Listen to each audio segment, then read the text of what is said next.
Hello, today is August 2nd, 2013. We're meeting today with Mr. Charles Smoot at his home in Loveland, Colorado. My name is Brad Hoops. I'm the interviewer for the Northern Colorado Veterans History Project. Welcome, Charles, and thanks for sitting down today to tell your story. Thank you.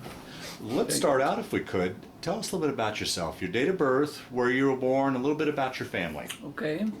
I was born in Hannibal, Missouri, 1926, May 21st. And I graduated ultimately from high school, Hannibal High School, and during that time, I signed up for the cadet program and was 17 and a half. So did you need your folks' permission to do that? Did they have to sign for you? Because you weren't 18? Oh, Yeah. Were you out of high school by then, or? No, I was in my junior year in 1943. And I signed up and was went to Jefferson Barracks in St. Louis area. Let me stop you here. Let me back up. I want to ask you a few more questions about your early life before we move into your military life. Any brothers or sisters? I have one sister. Younger or older? Were you younger or older than her? She was older, okay. sister. Yeah. And my father was a veteran of World War I. Oh, really? Yeah. Yes, and did he ever talk much about that?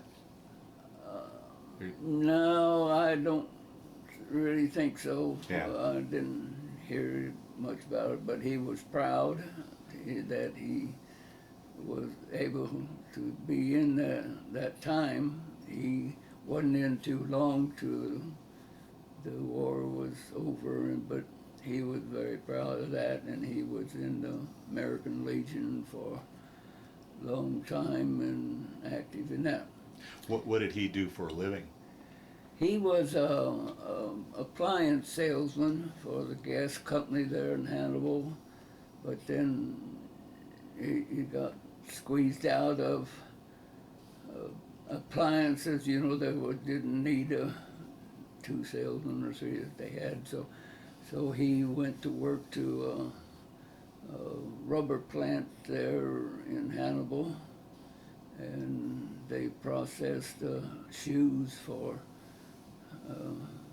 the Army. He was in the laboratory. He worked in the laboratory. Yeah. So. Well, one question I always like to ask your generation, I don't know what memories you have of it, but was your family much affected by the Great Depression? No, because Dad had a job. That was, mother come out of a large family, and they had difficult times, but Dad was fortunate to have a job, and that made a big difference to our family, and we were no ways wealthy, but happy. Yeah, so, yeah. And so you grew up, went through the school system there in Hannibal. Yes. Do you remember where you were and what you were thinking when you heard about Pearl Harbor?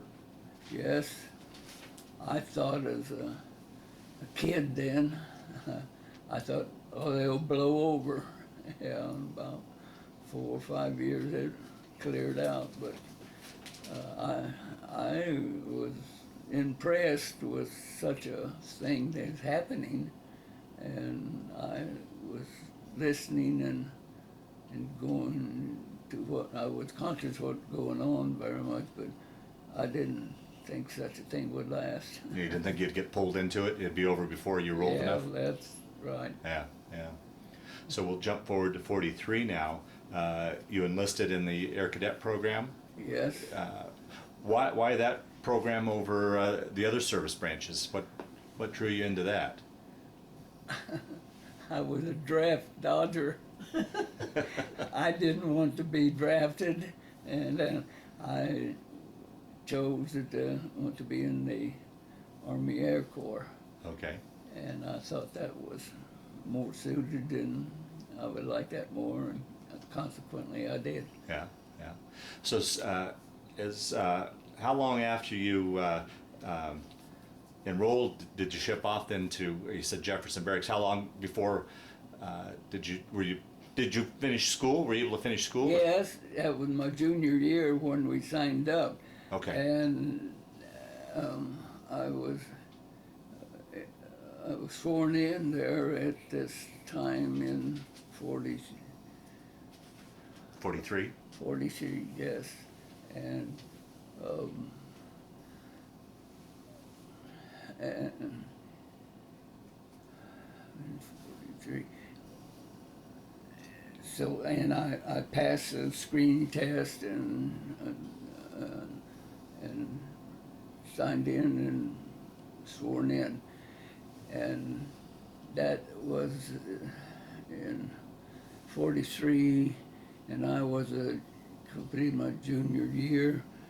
And so they was taking you then at 18. The draft would take you right at 18, and you're out the door. But the program that I was enlisted in the cadet program, was backed up. It had more cadets than they could use at the time, so the process was backed up, and they granted me 18 and 6 months. So you were allowed. You finished your senior year and. Yes, and I had enough credits to earn a diploma, so I graduated from high school You there. finished up in the summer session. Okay, all right. And then how soon after you got out of school did you ship off then to basic training? Was it right away or? No, it was next November Okay, in 1944, okay, November 1944, that I went to Keesler Field. I went back to Keesler Field for my basic Army training. And from there, that was Keesler Field, Mississippi. And then I was processed all there, and then they signed me to Truex Field in Madison, Wisconsin for radio training. And because that time there wasn't any other options, they had all they needed, and so they sent me to Madison Radio School. The first 20 weeks that I was there, I was KP captain. Everything's backed up. backed up. And then finally school was 20 weeks, and I went there and finished my schooling there. And that time was when President Roosevelt died. Oh, right, yeah, At that okay. time, and there was a ceremony for that. And then I think it was May that year, Victor York VE Day was celebrated. So this is changing pictures and my process, there. That was, then I was sent to radar school, but really they didn't need us. and so it was during my stay in Scott Field, it wasn't very long, they sent me to Greensboro. I never did any schooling there at all, and they KP'ing again. I got a lot of time on KP, but then they sent me to,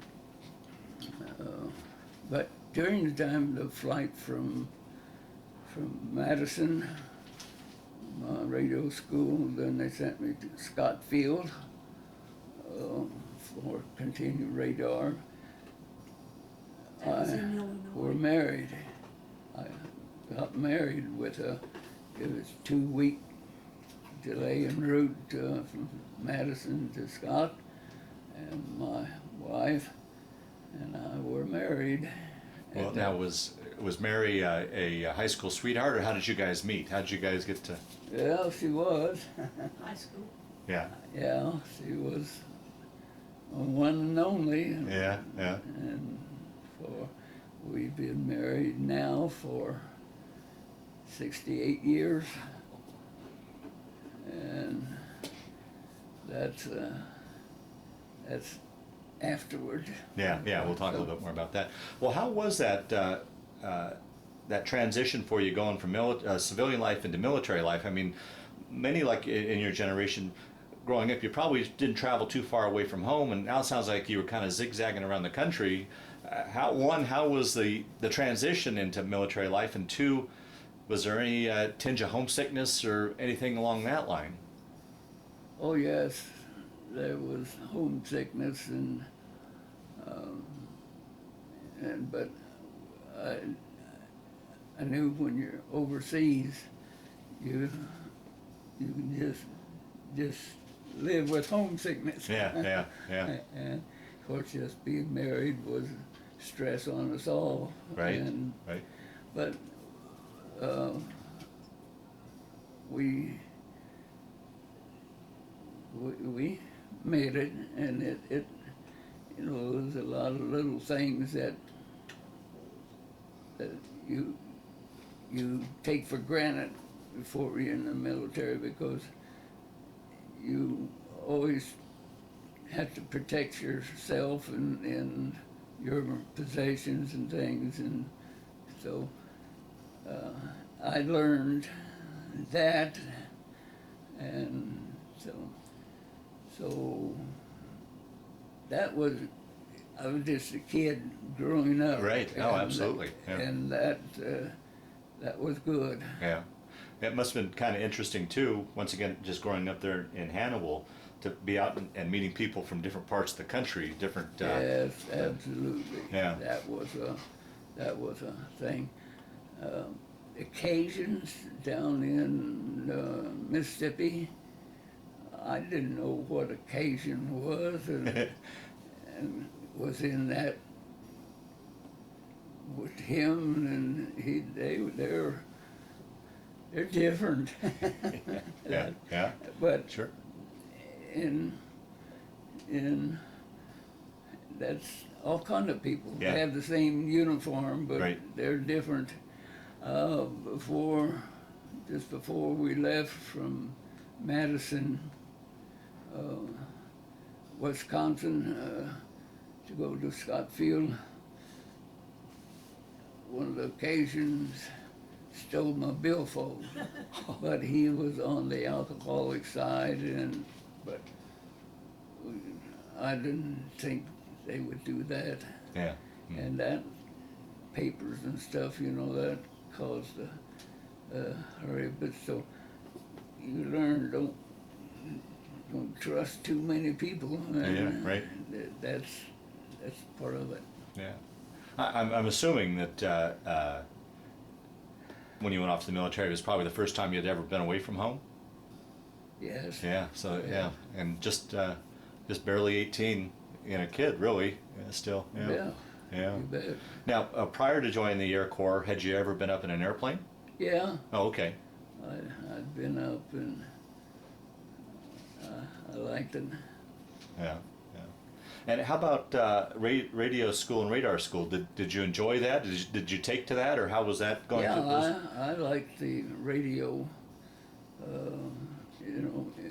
It's for maintenance on the line. That's what we call where the active radio is. But I wasn't in that too long. Mm. Everything backed up again, and so we got reassigned. But I liked that training, and but I never got to the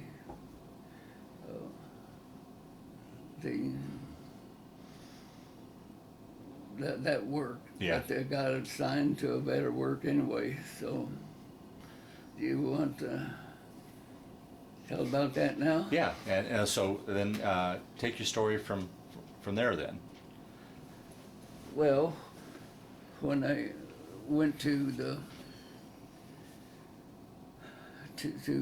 Scott Field, then when we Now, where's Scott Field located? Belleville, Illinois. Oh, no, okay. It's just Okay. east of St. Louis, in that area. Was that close enough for you to get back home? Yeah, that's exactly what I was going to. After we were married, I was about a couple of months there waiting for school. That I got to come home weekly on weekend pass, and that was, I thought, great. And then that's when in that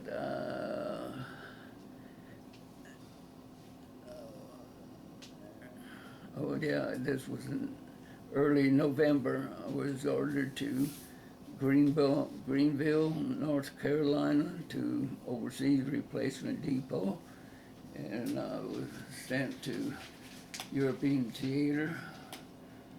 As into, it was really now the Army of Occupation. Oh, right, sure. Now, did you fly over or did you take a ship over? We shipped over on a cruiser, Reno, and that was interesting. We saw several loose mines floating around, and they stopped and we got out on deck to see, and I was going to shoot it sinking.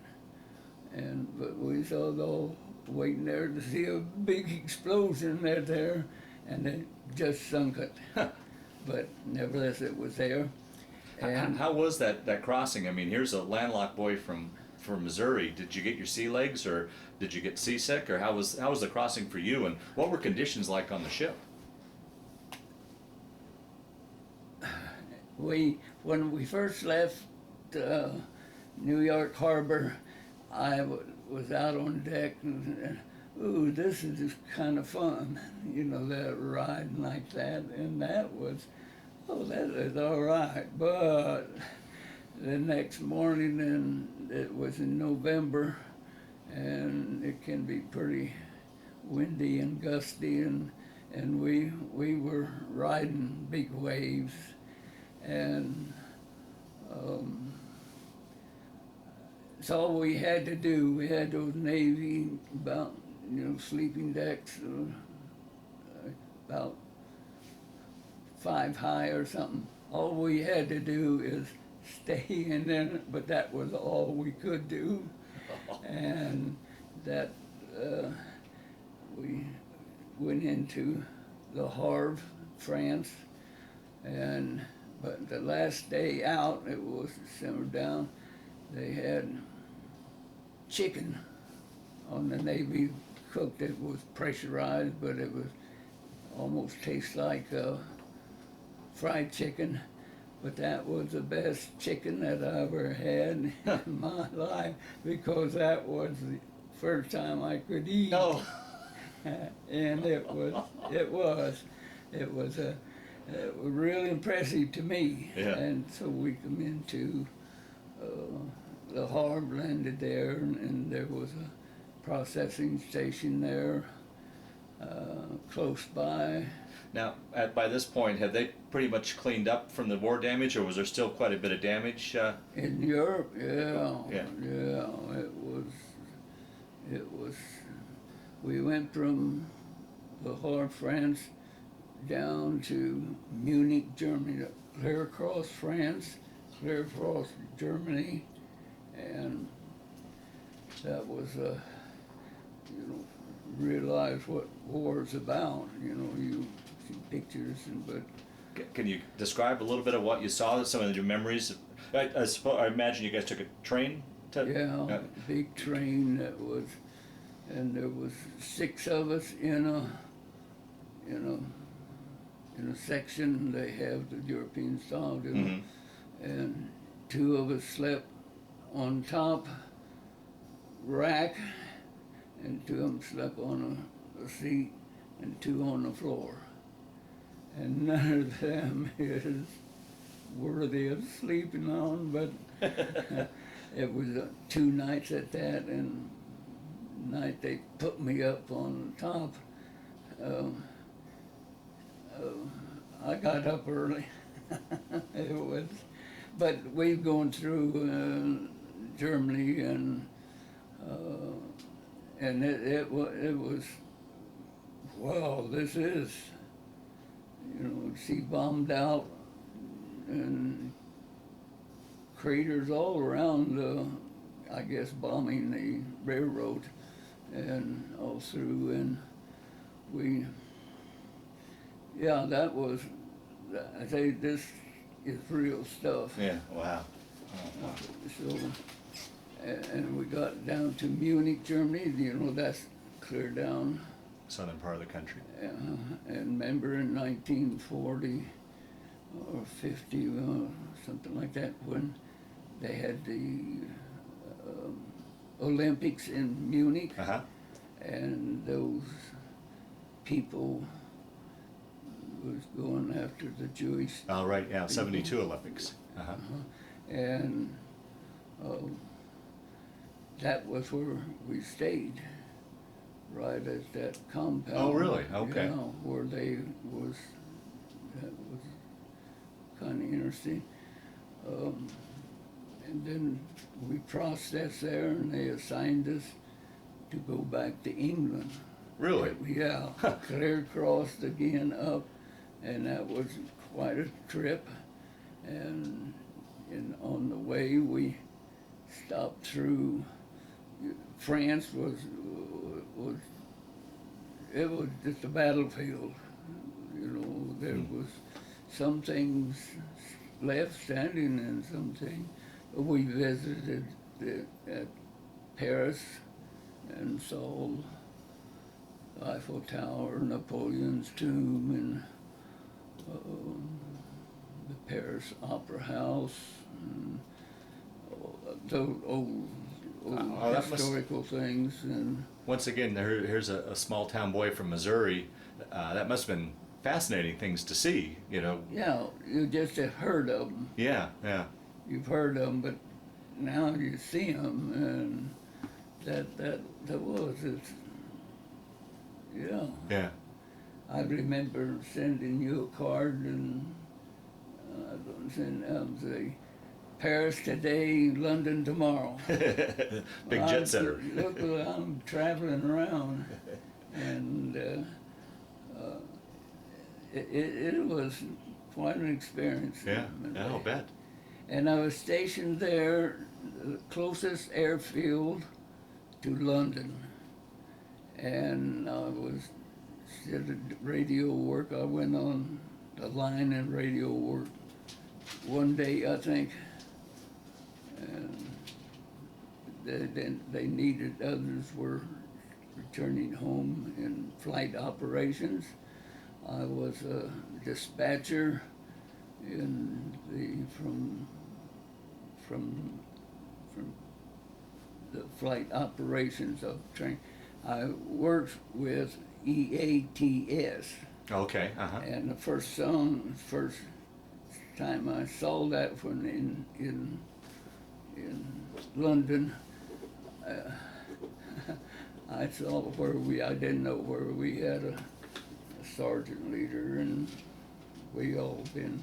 He was from Nebraska, so we were strangers, and it's European Air Transport Service, because they had no transport scheduling planes. They didn't have the resources for that, so we used our aircrafts, mostly C-47s, workhorse, and And I assigned to work in operations office as a dispatcher Oh, wow. from flight, signing in and that information to the tower for clearance, and it was real interesting. And we would notify the destination of all these flights. We'd had 10 flights a day, probably, and we notified their destination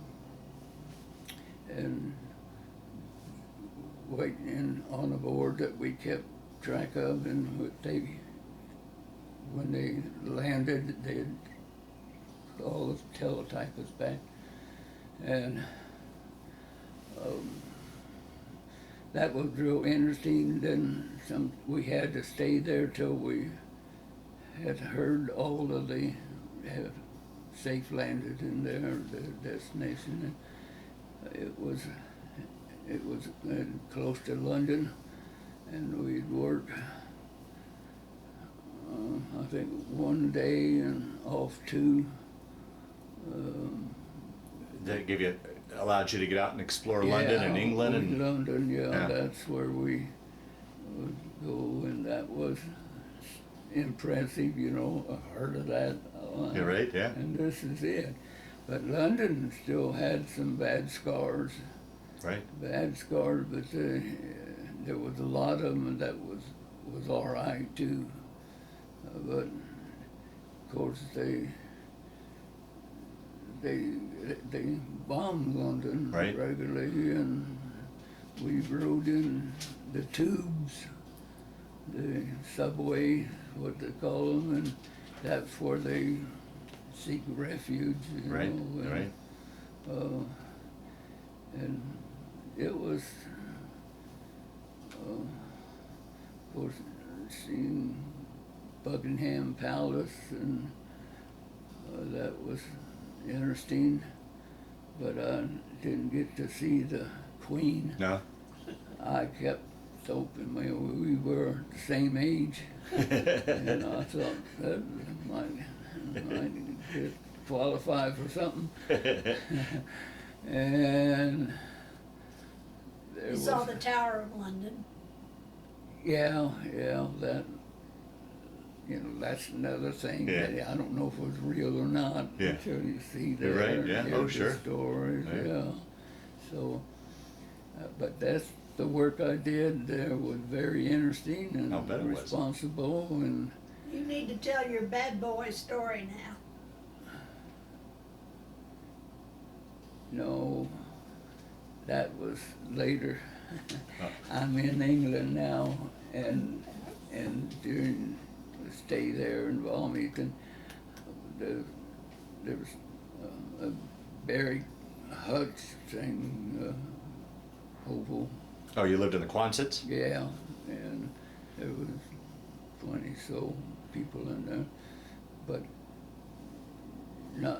we're not doing the same job. Yeah, They yeah. was scattered all Yeah. around, and the guy that was in our barracks, he was a nice guy, and he was the head of the crash and fire and crash crew. And I know him and talked to him, and I even talked there at London. We were the closest field to London, and that was desirable for a lot of people to go to London, and they'd use our air system. And this was during the Cold War era, and when it was really heating up, Right. and we were making demonstrations of our capabilities to make long flights and return, show Russia what we could do. And our field wasn't too big, but we could handle. But when one of these planes making a point, was coming in with some VIPs or something, you know,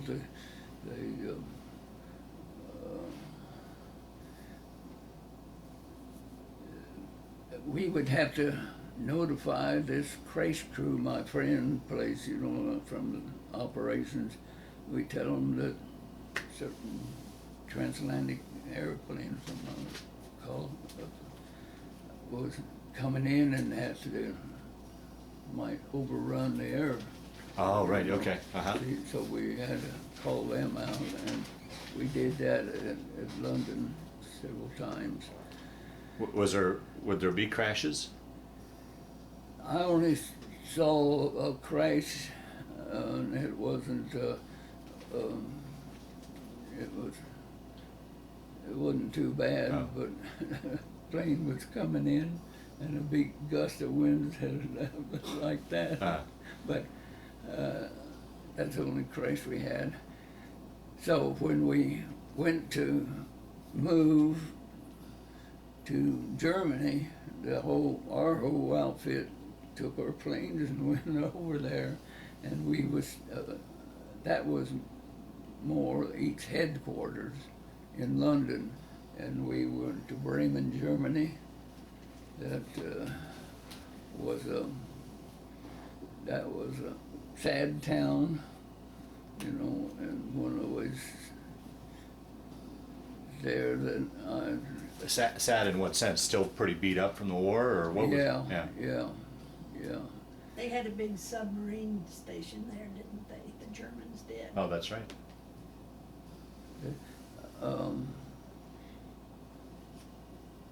But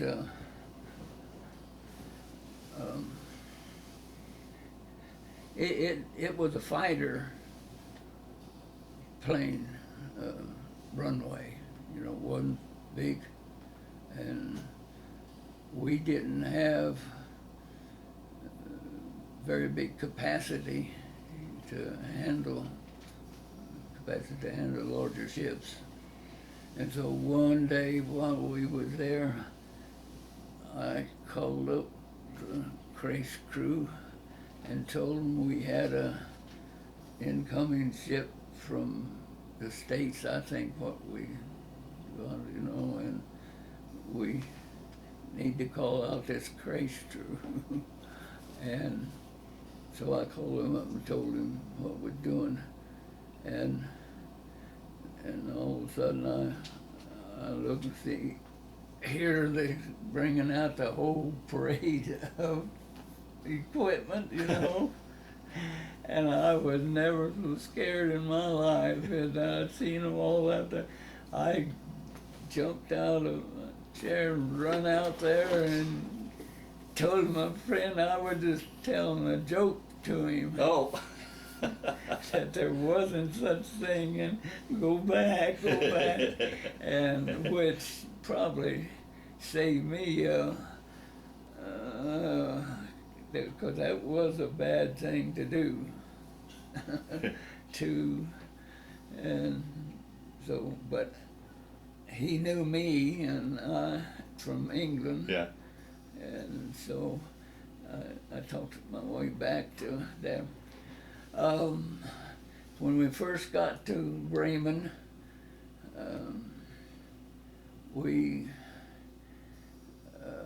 hadn't had our PX ration, and I went in town to get mine. I could get there all right, but I got lost coming back to, and I had my patch on. There was a couple of German police people that they were makeshift police, you know, they was under our control yet, but they did it. And I had my package of cigarette cartons and all kind of Chocolate. things which needed to, and I didn't know where to get my bus or my truck back. So, and I was doing like this in the plane, and where to go. These two guys, you know, they couldn't understand. Uh-huh. And it really wasn't too far. They couldn't know. And no, come in, no. And there was a man, a gentleman, that walked up, tipped his hat, and said, "May I help you?" In good English, you know, and I told him. And to this day, he helped me out. And to this day, I regret not handing him right. a whole carton of cigarettes. They can barter with Right, that. yeah, right. And the kids there in Germany, they smoked a cigarette, they'd follow you around and wait till you kick it off, you know, and they'd put it in a pipe and smoke with the rest of it. But little kids that were just that way, and they didn't give up, you know, even though they were defeated, but they had survivor's instinct to them, and I think on the whole that we treated them pretty well. How was it when you had interaction with the Germans? Were they? I mean, here months before they were our arch enemies. I mean, how did they treat you, and when you guys would interact when you go into town and such? I mean, well, those two guys, they just played real dumb. yeah. You know, they couldn't understand. No, but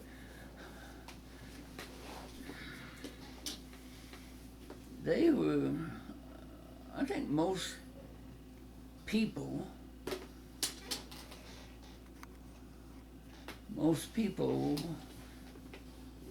weren't hostile, except one time was in our barracks where we stayed there, and it was the permanent barracks, and it was quite a place, and you go in there and they'd serve you.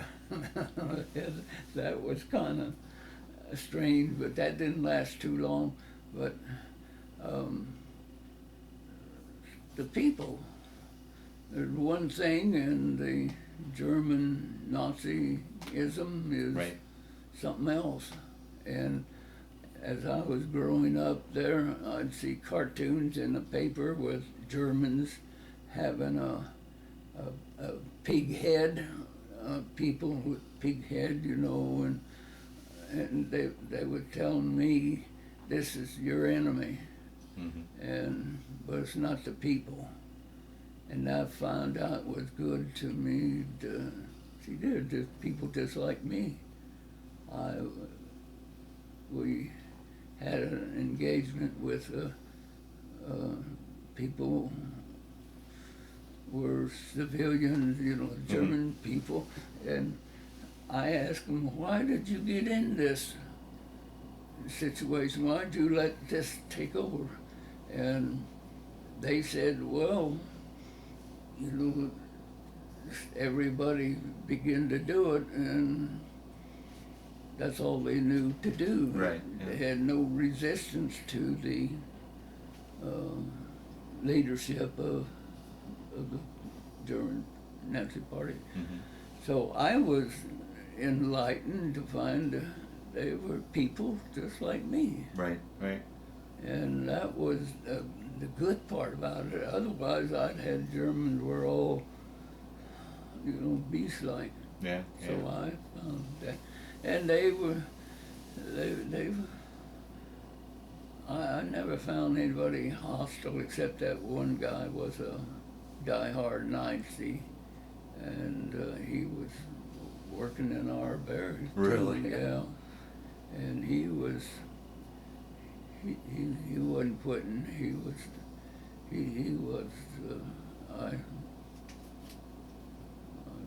so. Now, much like London and Bremen, were you able to get out and explore and travel a little bit, or was that harder to get out and do? Yeah, in Germany it was. However, I signed up for a trip to Switzerland, and that didn't happen either, because my orders come out to go home. Oh. So I didn't want to risk anything of missing a boat. Yeah. But I like to work real well in the operations office. And you were in operations and dispatch in Bremen as well? You did the same job? Yes, Yeah, that yeah. same thing. Yeah. And it was, you had flights go all over Europe. Hmm. And we, Did you ever hitch a ride on any of the flights and go anyplace, or? no, I flew over, went on a ride over London one night, and that was, got to see it from the air, and the big red light kept spun right up to us, and I had the feeling we weren't supposed to be over that, like in D.C., then no planes in there except, so, and here we were at night, and that light kept shining on us, but there was just a lot of good things. That, for me, that seeing there's real people, that was what I learned, just like me. Yeah, yeah. Just like me. Yeah. Just sold a bad bill of goods. Yes, Yeah. that's the thing. Yeah. Now, let's talk a little bit about communications. I mean, in today's age, we've got computers and cell phones and such. Talk about the option you had with communicating back and forth with Mary and your folks. I mean, Well, you could send free mail. It was free, didn't know I had to write free, and that was communication that when we was at London, the mail is forever catching up with you, you get, and I got recognized there at the post office of getting the most letters to any single one from is that right? my letters, and she I knows. wrote every day. Oh, wow. And when I don't know when overseas it, I don't know, there was many. And how long would it normally take a letter to get back and forth? Would you estimate a couple weeks? Yeah. Yeah. Time we got it in process. Yeah. And then when we was stationed in England, one time we worked out a schedule to telephone her. You had to apply quite a while to get telephone time. It was all busy. And so what day did I call you? It was on my birthday. Yeah, that was April the 5th, isn't it? Yeah. So, but the ridiculous thing that happened to both of us, we couldn't think of anything to say. Yeah. It was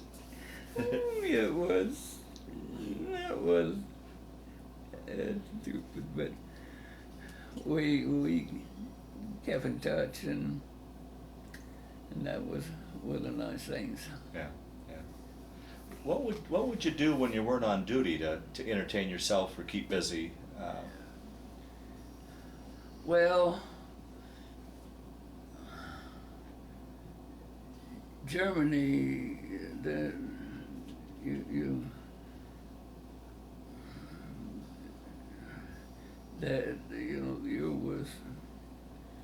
they haven't, where we were wasn't, it was in the British section of operation. Okay, right. And it wasn't any place to go, so it was just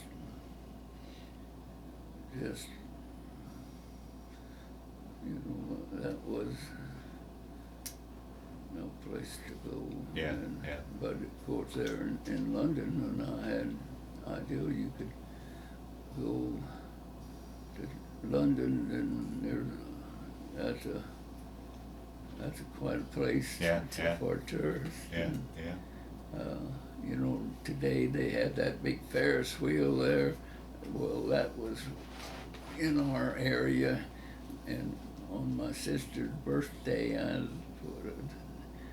we walked across that bridge right next to their Parliament building, and I remember that was her birthday, and that's when we walked across, and there was all kind of things to see, so we always go with a buddy or two, and that was pretty good. And the work that we had to do was good, but in Germany it wasn't the PX where we went. It was a big old place that was just full of GIs, and they're British and combat occupational armies in the British section. How long altogether then were you overseas, roughly?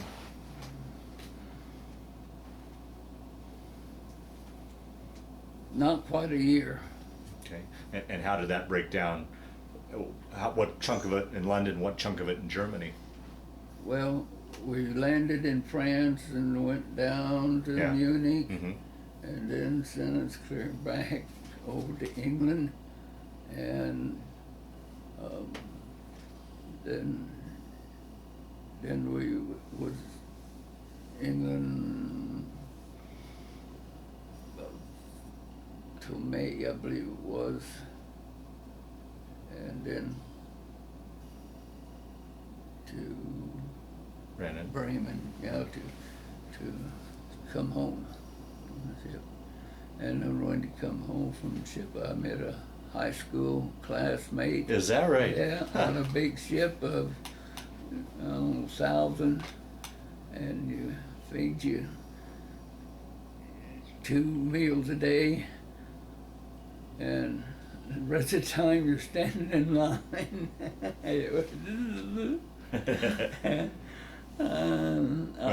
Was that ship ride back any better than going to Europe? Yeah, it was old, but it was a big liner. So you didn't get sick coming No, home?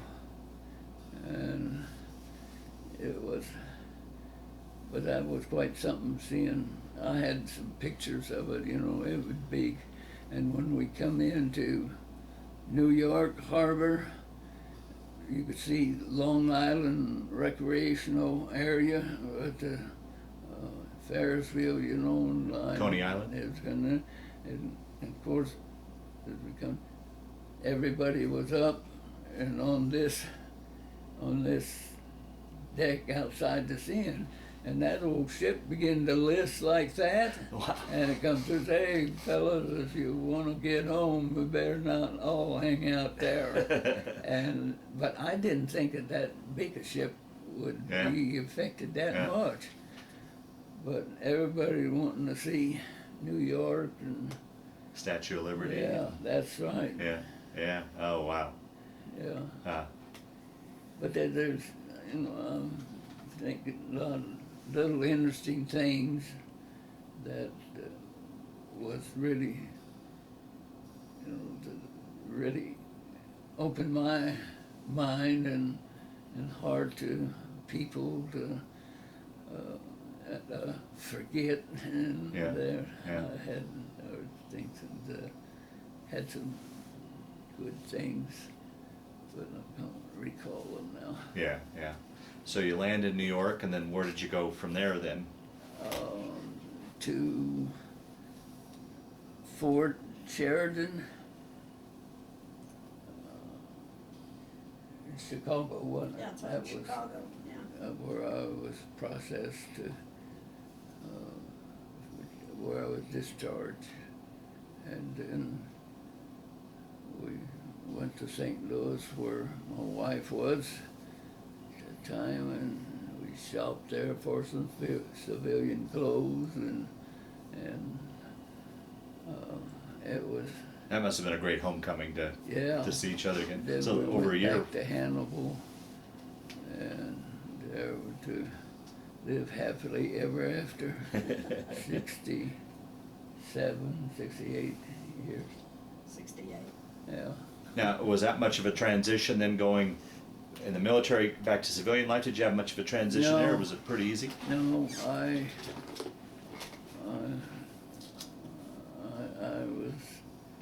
we was working at the same small grocery store, but it had a big business, and he had ambitions, the boss, to get in a big job, big grocery store, you know, and I was ready to work, and then I did receive help from what I had on-the-job training with him from GI GI Bill? Mhm. Okay. And then we, about 3 years after return, we had our first child, and And there she is. and first in a series of 7 children. Seven This children. was our first child, Becky. She was first alpha We had one. 4 girls and 3 boys. Wow. Wow. And then another, about long in this time, I became a Baptist preacher Oh.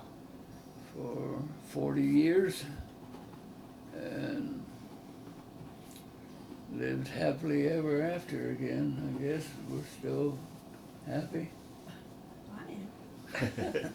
And grandchildren, great-grandchildren? Yes, we have 12. We have 21 grandchildren. Wow.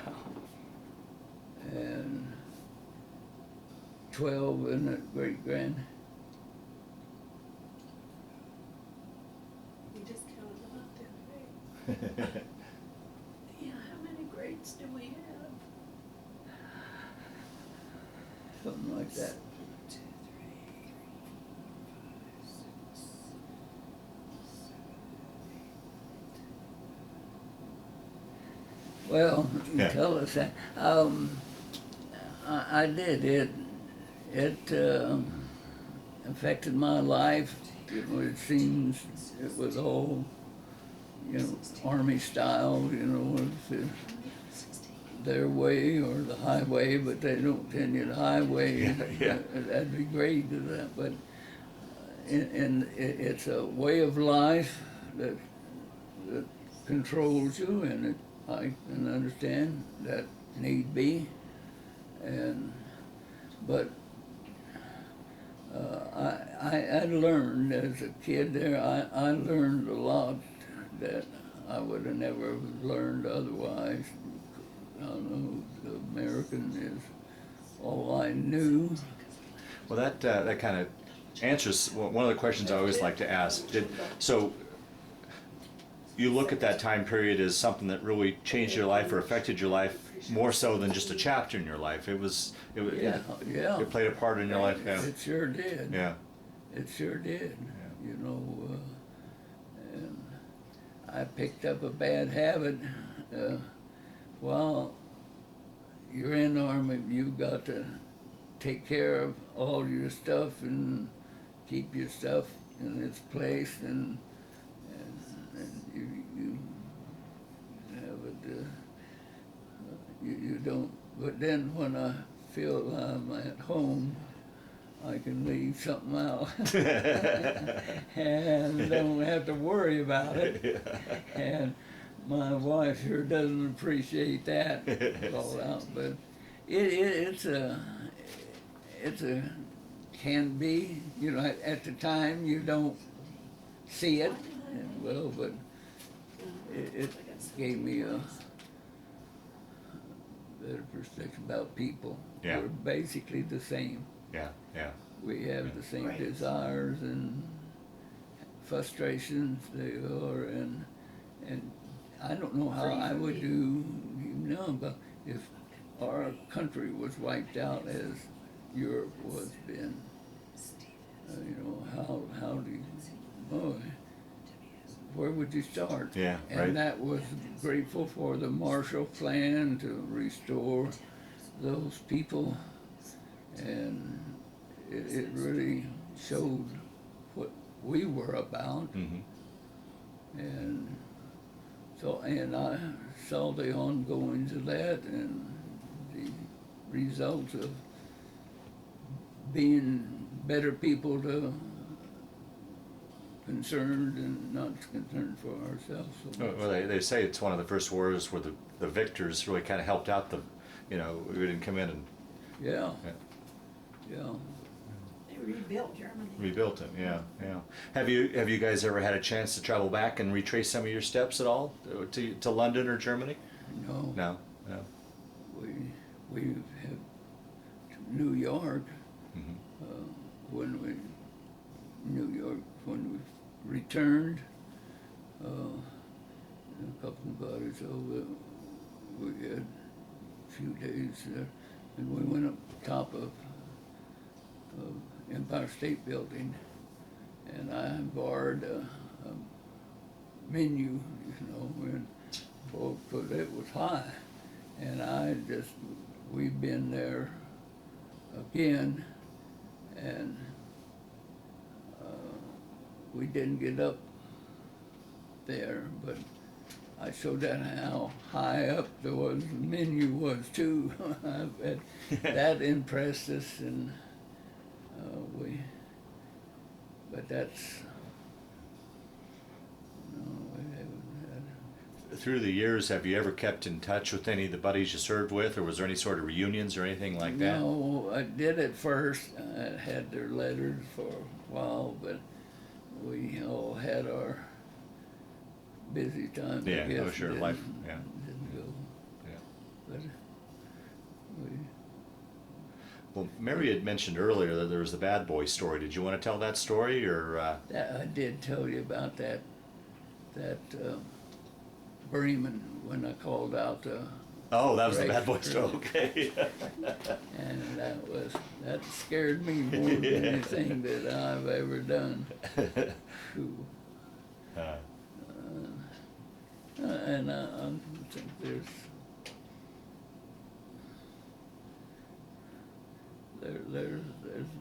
all kinds of things that you remember, Yeah. but can't crank them up Yeah, very good. yeah. Well, as we wind down this interview, is there anything else you wanted to talk about as we've been sitting here, any stories that have floated? And Mary Becky, over the years, knowing him and stories he's told, is there anything left out that you'd like him to talk about? Or do you think, by and large, we've capped your story fairly well? That's about as exciting as it gets. But I did, my conclusion was, again, Yes, please, that I saw, as my understanding of German people were less than human. Right. And I guess that's what they got to do because, hey, you're to kill those people. And that was in the firearm training, hey, you're not hunting, you're killing people. And that kind of bothered me, Oh, sure. too. I didn't want to do that. You're very And- fortunate the war but, ended before you hey, had to. that's what you're here for. Yeah, yeah. And so, but that kind of enemy, you don't think twice about. But I've seen and encountered with people that just like me, and I see the danger of people just like me being misled by people of evil intent and corrupt leadership and that can, so we could, you know, as I talked to that man, I said he felt like he couldn't do anything. Yeah. Why did you get in this shape? Yeah, yeah. You felt useless and unable to do anything. So I said, beware of our leadership too, is the fact that because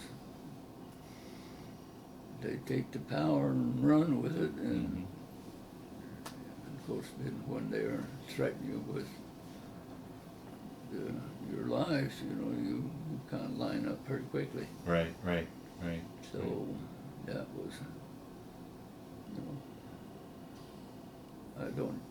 didn't want to do it again, but I don't regret and this time, and I mean it has been very useful, helpful to me in my life. Very good.